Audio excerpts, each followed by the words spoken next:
Assalamu alaikum warahmatullahi wabarakatuh. Finally, after, I don't know, 20 something videos, we finally have a response. And, I mean, late's better than never, right? But, CP, you've only responded to 2 out of the 70 lies that I've caught you on, so you have a lot of catching up to do. But you know what makes me happy about his response video is that finally you get to see CP going at my arguments, trying to defend himself, and now you get to decide if he did a good job in defending himself or not. He tries to refute my points at the best of his ability. Get this though, I thought that I was doing something with my videos. I thought that I was taking him down. But it turns out that this was all according to CP's plan. He actually tricked me into making videos about him. The prophet did not say that. The Christian Prince, he tricked the guy. I tricked you too, and I made you make videos about me. Yeah, that's right. CP actually tricked me into making 30 something videos about him. Now, for those that don't know what's going on, I initially released a video about Christian Prince in which he lies to a Muslim using a weak hadith and causes that Muslim to leave Islam.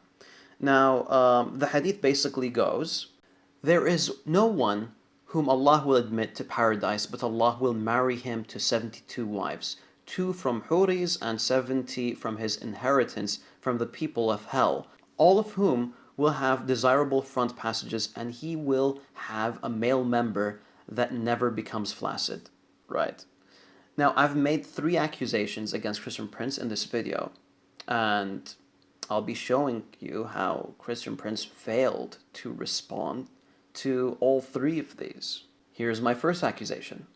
And now he described to us that they are very beautiful to the point you will be crazy when you see their boobs and their vagina. Excuse my language.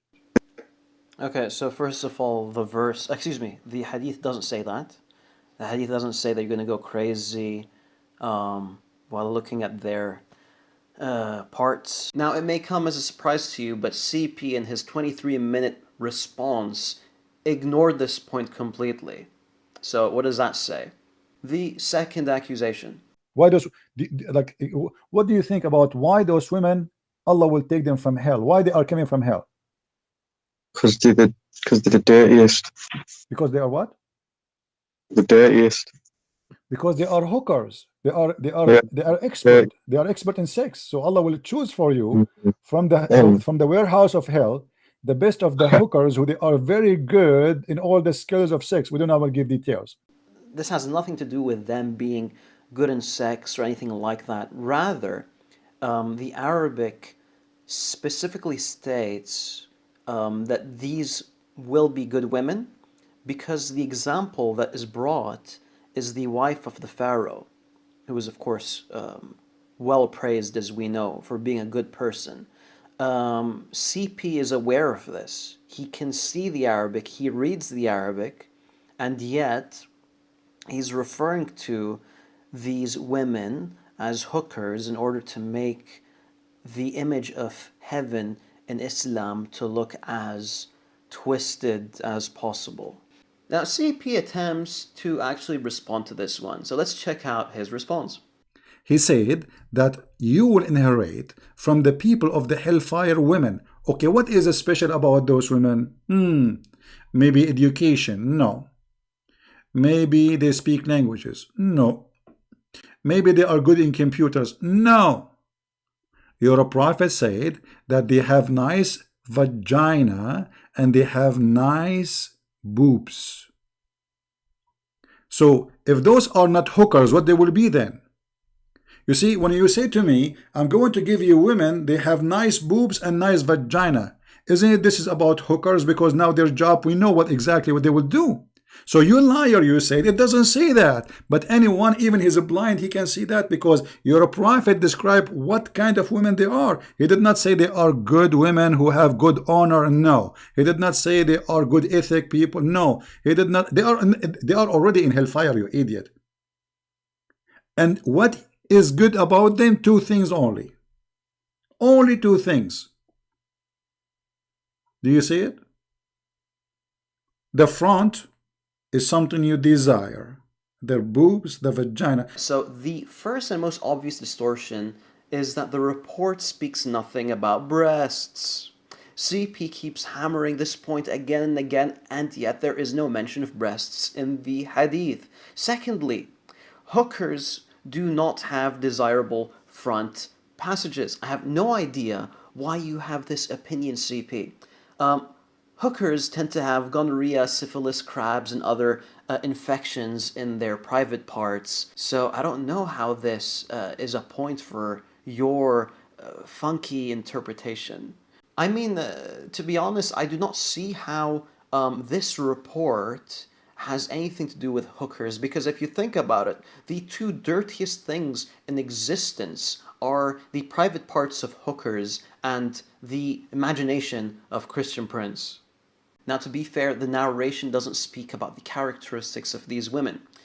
It doesn't speak about their sexual abilities. It doesn't speak about their goodness and their character. However, if we take Islam as a general context, the Quran, the Sunnah, we generally see the trend that good believing women are the ones that end up in heaven. So this narration is speaking about those good believing monotheistic women. They are the ones that end up going to heaven, and their husbands who are corrupt, who are pagans, who are disbelievers, end up going to hell. And that's why the narration refers to them as being inherited. Now keep in mind, this hadith isn't even authentic in the first place, but more on that later. In any case, CP is distorting the report based on his projections. The only way for it to make any sense and for this to have to do with hookers is with him twisting it in this fashion, adding the word boobs in the report, and the report doesn't say boobs. In all honesty, I mean, there's something definitely wrong with this man. So my friend, your heaven is heaven of hookers, and you yourself, you are a hooker, because the man who sleep with hookers, he is a hooker too. Yeah, all right. Well, CP, you see, sleeping with a hooker doesn't make someone a hooker. Sleeping with a hooker makes someone, I don't know, a customer or something. It doesn't make you a hooker. In any case, again, I don't accept the hadith, so... And now we can move on to the last and most important point. This is God? Okay, so let's check out the hadith again. Notice in the bottom left side of the screen, it says, this is da'if, this is a weak hadith. Alright, let's go back to Christian Prince. You cannot see the word da'if. You cannot see that this is a rejected hadith. He has purposefully hid that away from the caller. He doesn't want the caller to be aware that he's quoting a weak hadith. Now, I know Christian Prince doesn't care about that. He will quote weak hadiths, and he says that there's no issue with quoting weak hadiths, but then why are you showing the caller that the hadith has been graded as weak? What's really interesting is CP avoids my accusation. I accused him, of course, of removing the part that says that the hadith is weak. He has never responded to that point. However, he has more to say. Check it out. Well, anyone can go right now and search in YouTube. He will find this guy, his name Sheikh Hamza, and he explained to the little one like you that da'if hadith is accepted. But there's an attack on weak hadiths in our time. A weak hadith is anywhere from a B minus to a D minus. All right? A Hasan hadith is a B to an A minus. And then a Sahih hadith, I'm just using a language you can understand. An A minus. Fifi, he is using a language you can understand. Just remember that. Okay? So I hope you can understand this. I mean, it's not hard for you. You are smart. A language you can understand, you little one. You claim that you are a Muslim. All of you are a bunch of potatoes. Claim to know, but you are the last one to know. The same as Muhammad. His wife was a cheater on him, and he is the last one to know. Continue, Mr. Sheikh Hamza. Is like a sahih hadith is from an A to an A plus to 100%. Mutawatir is 100%. Al-Bukhari is like 98%, 99%. Muslim and Bukhari 99%. Sahih Muslim 97%. By the way, CP, why are you even quoting Hamza Yusuf's opinion on this topic? He isn't an expert in the field. Maybe you should quote Imam Murrah next time. So a weak hadith is not thrown out. Just like a professor doesn't throw out a paper that gets a D minus. It didn't flunk. It didn't funk, you idiot. It didn't funk, you idiot. Yeah, this clip is kind of funny. Hamza Yusuf says flunk, which means fail. He didn't say funk. Funk is a type of music, but I'm the idiot, right? Out. Just like a professor doesn't throw out a paper that gets a D minus. It didn't flunk. It passed. And so when the ulama say it's a weak hadith, it passed. It passed. This is why it's called weak, you donkey. Weak, it means it have a rank. This is why they call it weak. You are stupid. You are officially stupid. Weak is a rank of the Sahih Hadith, which means, let us say, as he said, he explained to you, there's A, B, C, D. But all of them, they pass, which means they are true said by the Prophet. There's no proof against that the Prophet said. This is why it have a rank, you donkey. And I apologize from all donkeys in the world to say the word donkey, because I should not insult donkeys. Listen carefully what he said. Maybe you are slow. Alright, CP, let's actually listen to what Hamza Yusuf has to say in the full context. It's called a hadith da'if because the margin of error is greater than in a hasan or a sahih. So how did the ulama deal with that? The ulama dealt with it by saying that for fada'il al-a'mal, those actions that are virtuous, you could use a weak hadith if it was a virtuous action and it didn't relate to a hukm.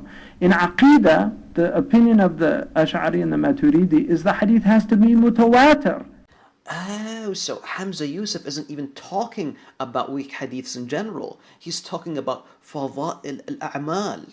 Yeah, so you see, the part that CP left out is Hamza Yusuf talking about fada'il al-a'mal. So what are fada'il al-a'mal?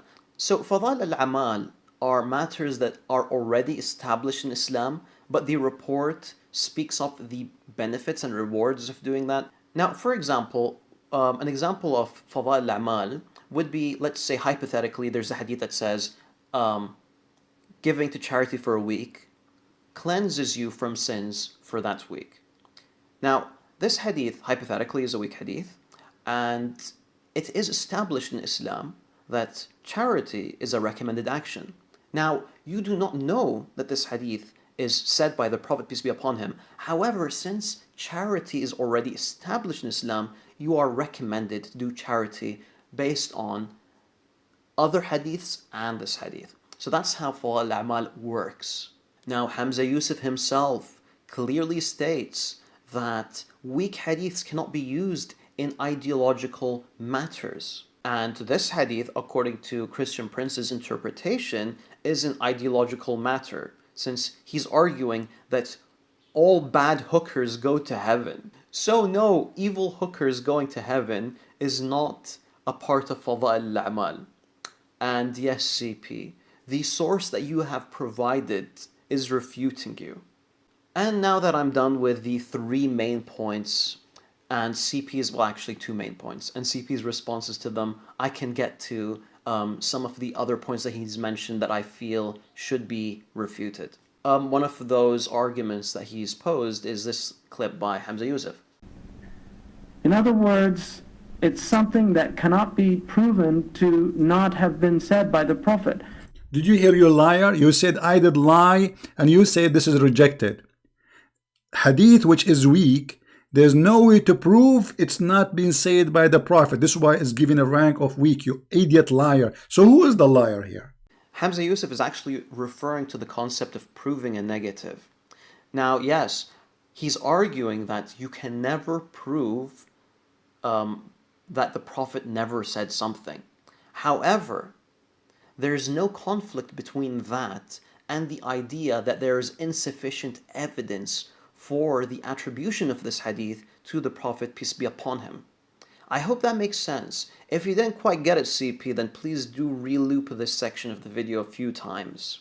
Anyways, here are some more clips that I felt needed to be addressed. And why through centuries, this hadith is written since when? Why nobody says this is rejected, throw in the garbage, why it's in the book? Actually, it was weakened by Ibn al-Qaysarani in al-Dhakhira around 1,000 years ago. And who is the one who make a hadith sahih or correct or rejected? People who came thousands of years after Muhammad? Like there's a guy, his name is Al-Albani. You know, me myself, I witnessed I witnessed him. He died just a few years ago. This guy now is coming to correct and say sahih and weak. I mean, it's stupid.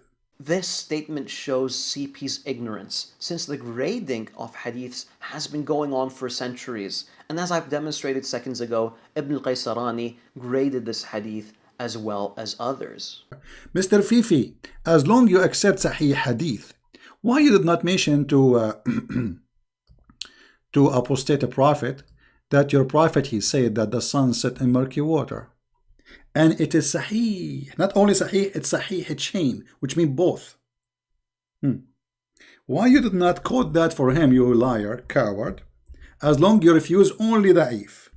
Why you don't accept this one? Is this one Da'if? Is it Da'if? Is it Da'if? In the previous clip, CP was arguing that I'm hypocritical because I rejected the hadith that was referred to as Sahih by Al-Albani. Now, I have a surprise for you, CP. I'm not bound to the gradings of Al-Albani. I'm actually a qualified student of hadith that has the ability to judge hadiths for himself. And I've proven that, and I've shown the mistake in the report that was quoted in the Apostate Prophet video. So I'm going to link that in the description for those that want to check it out.